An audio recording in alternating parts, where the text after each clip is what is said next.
Salut, c'est Trado. Alors, je suis content de vous retrouver pour un nouveau format dédié aux ETF, dédié aux trackers, car la période semble s'y prêter.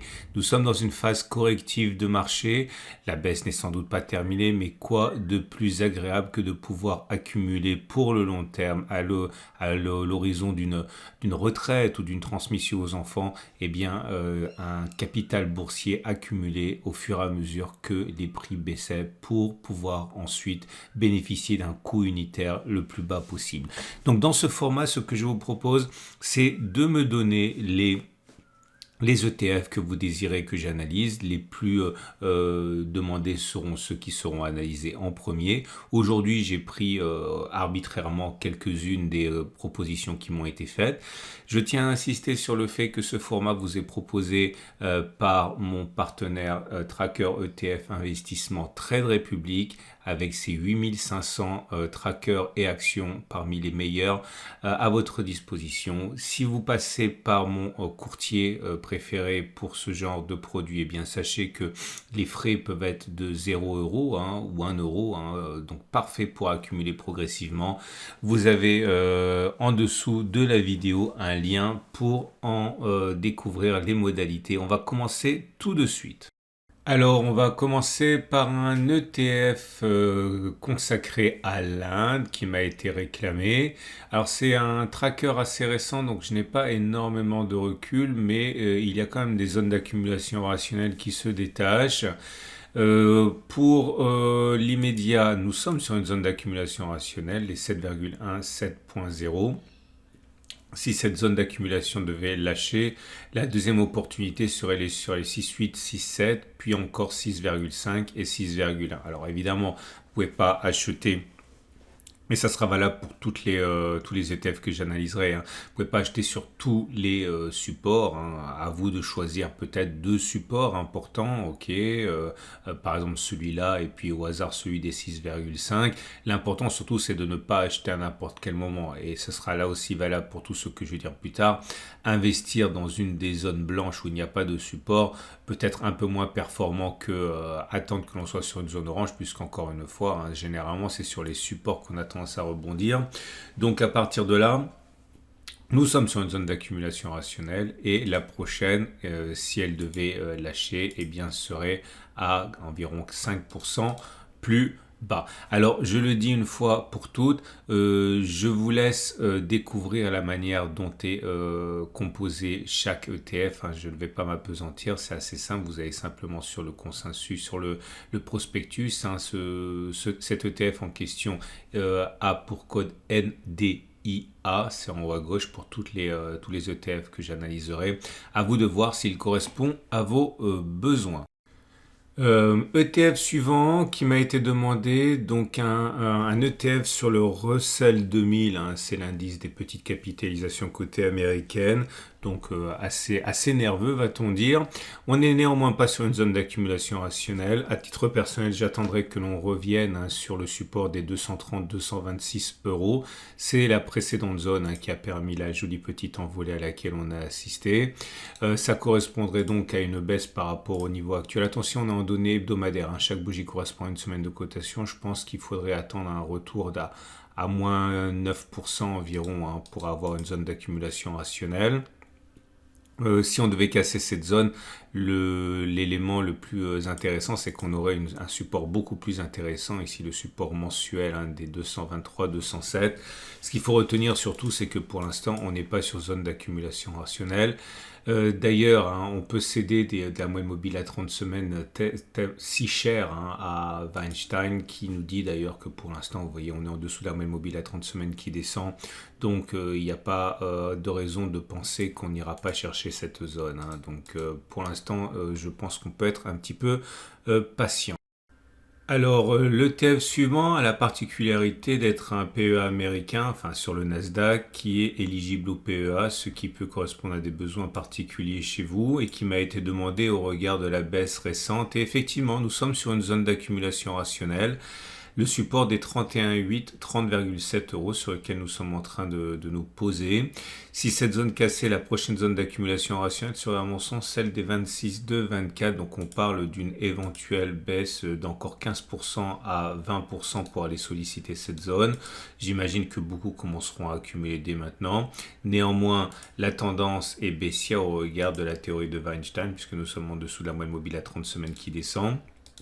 Et pour ceux qui l'ignorent, je vous présente les bougies Aiki-Nashi qui montrent l'état des forces en présence. Et comme vous pouvez le voir, nous avons ici des bougies rouges qui n'ont pas de mèche haute.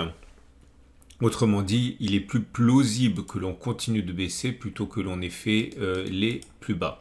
On passe à l'ETF suivant. Alors, cet ETF m'a été demandé également plusieurs fois en ce sens qu'il est intéressant pour ceux qui voudraient investir dans l'immobilier européen tout en étant éligible au PEA.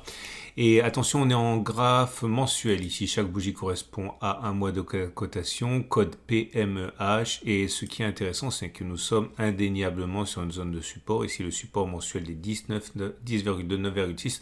Je suis remonté à l'origine de l'ETF en 2014. Je ne peux pas aller plus loin, mais en tout cas, on peut espérer, mais je n'en sais absolument rien, que l'on préserve cette zone comme on l'a fait le mois dernier. Vous voyez, le mois dernier, on est passé en dessous, mais on a bien clôturé au-dessus. Autrement dit, la zone a complètement fonctionné et à partir de là, on peut envisager que ce soit une zone d'accumulation rationnelle pertinente. Alors si elle devait casser, on n'aurait pas d'autre choix que d'appliquer la DCA classique, le dollar cost average, c'est-à-dire investir tous les mois ou tous les 2 mois ou tous les trimestres. On n'aurait pas de zone logique d'entrée après celle-ci, mais en tout cas, nous sommes définitivement sur une zone d'accumulation rationnelle ici. Si on a des bougies Aiki-Nashi, naturellement, on est dans une situation où les bougies sont baissières puisque vous avez des bougies rouges sans mèche haute. Autrement dit, au regard de ce critère, il est plus plausible que l'on continue de baisser plutôt que l'on ait fait les plus bas sur le Lyxor PMEH.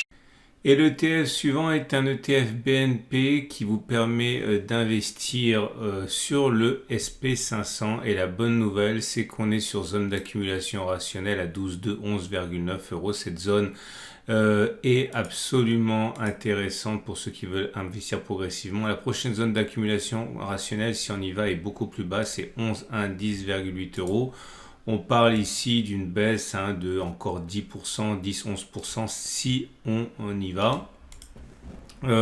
Pas de doute sur la tendance actuelle, elle est toujours baissière. On le voit avec la moyenne mobile à 30 semaines qui montre on est en dessous de la moyenne mobile à 30 semaines qui descend. Donc à partir de là, il n'y a aucune raison de penser que à terme ce support ne lâche pas.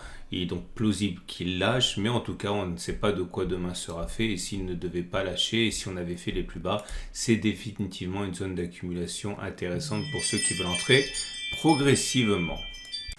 Et on passe à un ETF Amundi consacré aux entreprises qui œuvrent dans le sens de la transition climatique, comprendre contre le réchauffement climatique, etc. La bonne nouvelle, c'est qu'on est sur une zone d'accumulation rationnelle pour le LWCR, c'est son petit nom, et le niveau en question est 335-322 euros. Prochaine zone d'accumulation rationnelle est 305, puis encore les 290, 283 et les 269 sont autant de zones assez intéressantes à mobiliser éventuellement pour ceux qui s'intéressent à ce tracker ETF. Néanmoins, la tendance ne doit pas prêter à confusion. On est en tendance baissière puisque nous sommes en dessous de la moyenne mobile à 30 semaines qui descend. Donc, au regard des critères de Weinstein, on est en tendance baissière. Mais petit détour également du côté des bougies Aiki-Nashi, on peut le faire sur tous les ETF que j'ai mentionnés. Vous voyez, pour l'instant, on ne voit pas de retournement évident. Ce sont des bougies rouges sans mèche haute. Autrement dit, il est plus plausible que l'on ait encore à faire les plus bas plutôt qu'on les ait déjà fait. Mais en tout cas, pour ceux qui s'intéressent à cet ETF Amundi, nous sommes sur zone d'accumulation rationnelle, les 335-322 euros. Et si vous pensez que l'avenir de court ou de long terme réside dans un ETF qui se consacre aux consommations de biens non durables, clairement ça s'appelle Food and Beverage, tout est inclus dans le nom. Vous pouvez éventuellement acheter cet ETF qui se concentre sur les entreprises de l'Eurostoxx 600, donc les plus grandes entreprises européennes. À noter que là aussi la tendance est plutôt baissière, on est en dessous de la moyenne mobile à 30 semaines qui descend, mais on se rapproche du premier support qui est zone d'accumulation rationnelle à 85-86, le deuxième sera à 80 euros et le troisième à 75 euros. Entre les deux, pas grand chose. Les bougies Aiki montrent que ça reste quand même plutôt baissier. Vous le voyez, ce sont des bougies qui sont rouges sans mèche basse, haute, pardon. Donc au-delà des rebonds de court terme, peut-être qu'il faut envisager que l'on puisse aller plus bas et notamment, je le répète, entrer en contact avec le prochain support et zone d'accumulation rationnelle des 85-86. Et que diriez-vous d'un petit ETF Wisdom Tree, qui est donc un émetteur majeur américain, consacré à l'agriculture. Alors, il faut vraiment regarder ce qu'il y a dedans, et je vous invite vraiment également à regarder le prospectus. Mais en tout cas, si le secteur agricole vous intéresse, si vous pensez que un retour des produits agricoles est programmé dans le contexte inflationniste actuel, eh bien vous avez un premier support et zone d'accumulation rationnelle à 11,612,2, le second est à 10,312. Il y en a d'autres après, on y reviendra si jamais on devait casser le premier support et dégringoler de plus de 12%. En tout cas, pour l'instant, on l'aura compris, la tendance est plutôt baissière. On est en dessous de la moyenne mobile à 30 semaines qui descend. Et également à noter que les bougies Aiki ne laissent pas pour l'instant augurer d'une orientation claire, bien au contraire. C'est des bougies rouges, des bougies vertes. On voit d'ailleurs que c'est pas aussi baissier que les autres. C'est plutôt indécis. Et d'ailleurs, à bien y regarder, on pourrait très bien dire qu'il s'agit plutôt d'une phase 3 que d'une phase 4 de Weinstein, c'est-à-dire que la platitude de la moyenne mobile à 30 semaines, bon, c'est vrai que ça descend un petit peu là, mais ça se joue à pas grand-chose.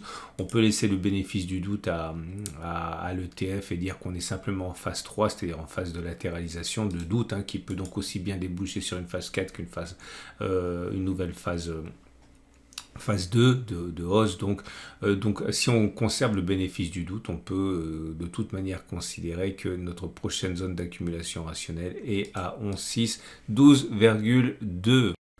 Ainsi s'achève notre premier format dédié aux zones d'accumulation rationnelle pour les trackers ETF. Si ce format vous a plu, n'hésitez pas à me le mettre en commentaire et je pourrais même envisager de le faire plus souvent qu'une fois tous les mois. Qui est le format a priori retenu pour l'instant. Vous avez également la possibilité de me mettre en commentaire les ETF trackers que vous voudriez que j'analyse la prochaine fois. Encore une fois, ça peut être dans un mois ou alors moins, selon la quantité d'ETF qui me seront proposés et l'accueil que vous voudrez bien réserver à ce format.